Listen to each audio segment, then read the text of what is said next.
बढ़ते हैं। अब बात कर लेते हैं पूर्व सेना प्रमुख MM नरवणे की, जिन्होंने पाकिस्तान और चीन को चेतावनी दी है। जी हाँ, ये बड़ी खबर आपको बता रहे पाकिस्तान और चीन को लेकर उन्होंने क्या कहा है। और क्योंकि लगातार हम देख रहे हैं कि उनके द्वारा जो बुक लिखी गई थी उसके बाद भी हमने काफी विवाद देखा था, और अब वो खुद आए हैं और पाकिस्तान चीन को उन्होंने सीधे तौर पर चेतावनी दी है। तो भारत को 2 मोर्चों की चुनौती के लिए तैयार रहने की सलाह भी दी गई है।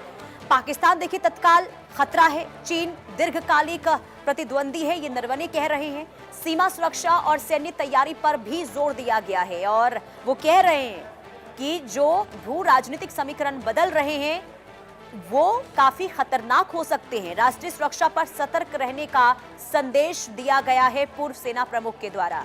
तो पूर्व थल सेना प्रमुख जनरल MM नरवणे ने भारत की सुरक्षा चुनौतियों को लेकर बहुत बड़ी चेतावनी दी है, महत्वपूर्ण चेतावनी दी है।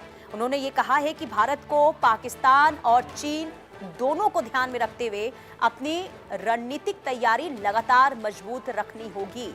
अब नरवणे के मुताबिक पाकिस्तान भले ही भारत के लिए तत्काल सुरक्षा चुनौती बना हुआ है, लेकिन आने वाले वर्षों में चीन भारत का सबसे बड़ा और दीर्घकालिक रणनीतिक प्रतिद्वंदी साबित हो सकता है।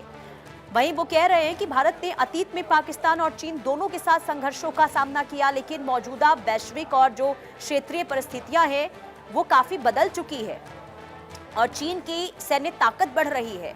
आर्थिक और तकनीकी ताकत भारत के लिए लंबी अवधि की चुनौती बन सकती है।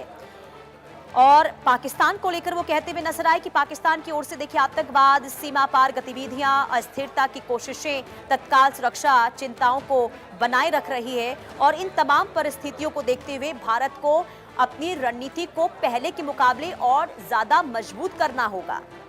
तो भविष्य को लेकर चिंता जताई गई है पूर्व सेना प्रमुख के द्वारा।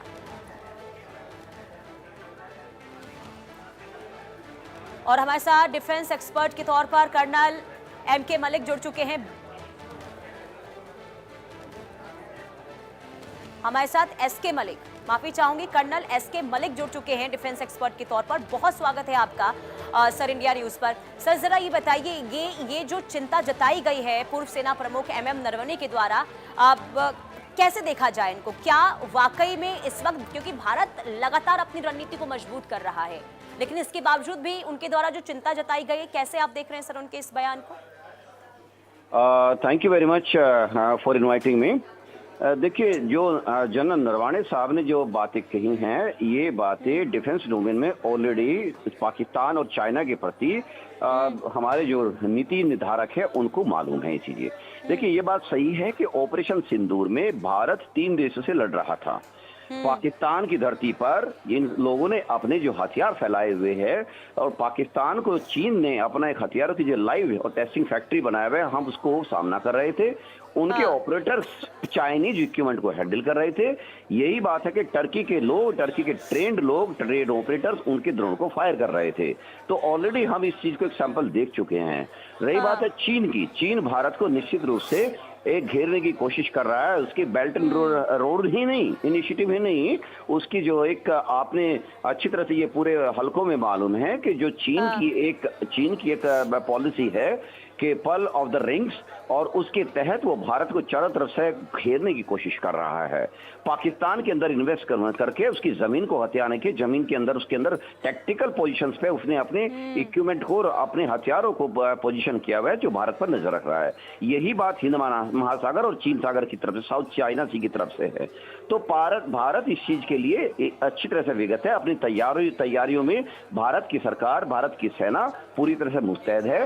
और इन सब चीजों को देखते हुए पाकिस्तान ने अभी नया जो उसका एक नया शौक चढ़ा है, जो लोगों से एक तरह से अलग, जैसे अरब देशों से उसने समझौता किया है, जिसको वो इस्लामिक नेटो बोल रहा है। अभी क्या हो रहा था कि जो पाकिस्तान को चोरी छिपे हथियार टर्की दे रहा था, अब वो लीगली खुले तरीके से देगा। ये हमारे निश्चित रूप से चैलेंज है, और चैलेंज को भारत की सरकार और भारत की सेना पूरी तरह से चैलेंज को लेने में, एक्सेप्ट करने में पूरी तरह सक्षम है। इसको अच्छी तरह से टैकल किया जाएगा।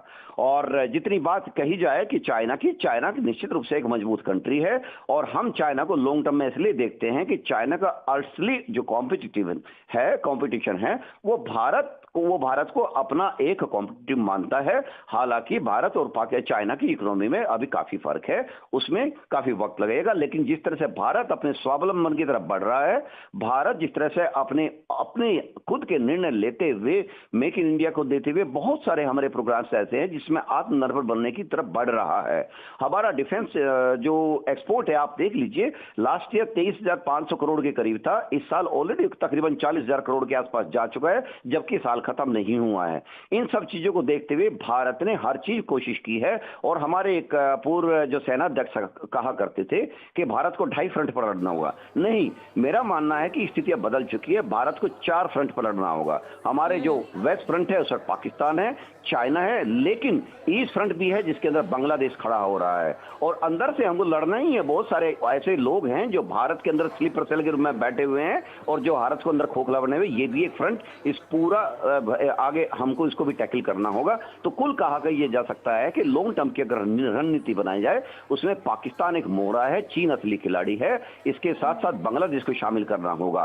तो हम इन चीजों को देखते हुए, अपने हॉस्टाइल पोजीशन को देखते हुए, तो इस चीज को हम गंभीरता से ले रहे हैं। और मुझे पूरा यकीन है कि भारत की डिफेंस फोर्सेस, भारत की सरकार इन चीजों को, इन चैलेंजेस को टैकल करने में पूरी तरह से सक्षम होगी। जी। और सर देखिए, क्योंकि इन दिनों ये देखा गया है कि युद्ध में आधुनिकीकरण जो है वो बहुत ज्यादा हो रहा है। जैसे साइबर अटैक हमने देखा, एआई का इस्तेमाल, ड्रोन का इस्तेमाल हो रहा है। ऐसे में भारत ने जो अब तक तैयारी की है, वो क्या पर्याप्त नहीं है, या फिर इस दिशा में और ज्यादा मजबूती के साथ कदम आगे बढ़ाने होंगे? निश्चित रूप से भारत की जो तैयारी चल रही है मॉडर्नाइजेशन को लेकर, वो एक नेक्स्ट लेवल पर पहुंच चुकी है। और देखिए, किसी चीज को भी ये नहीं कहा जा सकता कि काफी हो चुका है, हमेशा एक सतत प्रयास रहेगा। भारत के अंदर जो कमांड कंट्रोल एंड सेंटर को लेकर, जिसको C4I बोलते हैं, उस पद्धति को लेकर भारत के अंदर हम देखते हैं कि डेली नए नए हथियारों का परीक्षण चल रहा है। हम अपने हथियारों की, अपनी रिक्वायरमेंट की जो डिपेंडेंस है, वो विदेशों पर कम करते जा रहे हैं। हालांकि हमारे इसमें बहुत बड़ी डिपेंडेंसी रशियन हथियारों पर हमेशा से रही हुई है, क्योंकि रशिया हमारा एक ऐसा ट्रस्टवर्दी पार्टनर रहा है जिसने हमेशा हमको हथियार ही नहीं, हथियारों की टेक्नोलॉजी दी है। अभी हमने देखा कि हमको अमेरिका देने वाला था F-35 फाइटर, लेकिन ओनली फाइटर। उनका कहना यह है कि जब आपको जरूरत पड़ेगी आप इसमें मॉडिफाई नहीं कर सकते और उनकी परमिशन बार बार लेनी होगी। यही बात है कि भारत अपनी लॉन्ग टर्म, इसी को सोच और विजन कहा जाता है, कि जब हम एक्चुअल ऑपरेशन में जाएंगे तो हमको दूसरे का मुंह ना तकना पड़े, यानी सिंपल भाषा में कहूं तो OTP दूसरे से ना लेना पड़े। हमको अपनी इंडिजियसली डेवलप की गई हमारी जो मिसाइल्स हैं, उनको हम अपने एयरक्राफ्ट लगा सके, उनको अपने हिसाब से। जी, ठीक है सर, बहुत महत्वपूर्ण जानकारी दे रहे हैं। फिलहाल समय इतने की इजाजत देता है। बहुत शुक्रिया इंडिया न्यूज के साथ जुड़ने के लिए। बहरहाल चलिए आगे बढ़ते हैं। बात अब करेंगे उस विरोध प्रदर्शन की जो लगातार हम झारखंड के अंदर देख रहे हैं। छात्र विरोध प्रदर्शन कर रहे थे परीक्षा रद्द करने की मांग को लेकर, और इसके बाद सरकार ने इस पर फैसला भी लिया। लेकिन अब झारखंड हाई कोर्ट ने बड़ा फैसला इस पर लिया है और परीक्षा रद्द करने का जो सरकार ने आदेश दिया है उस पर रोक लगा दी गई है। तो झारखंड हाई कोर्ट का परीक्षा रद्द करने पर यह बहुत बड़ा फैसला आया है। JSSC, CGL और CDPO परीक्षा रद्द करने पर फिलहाल रोक है।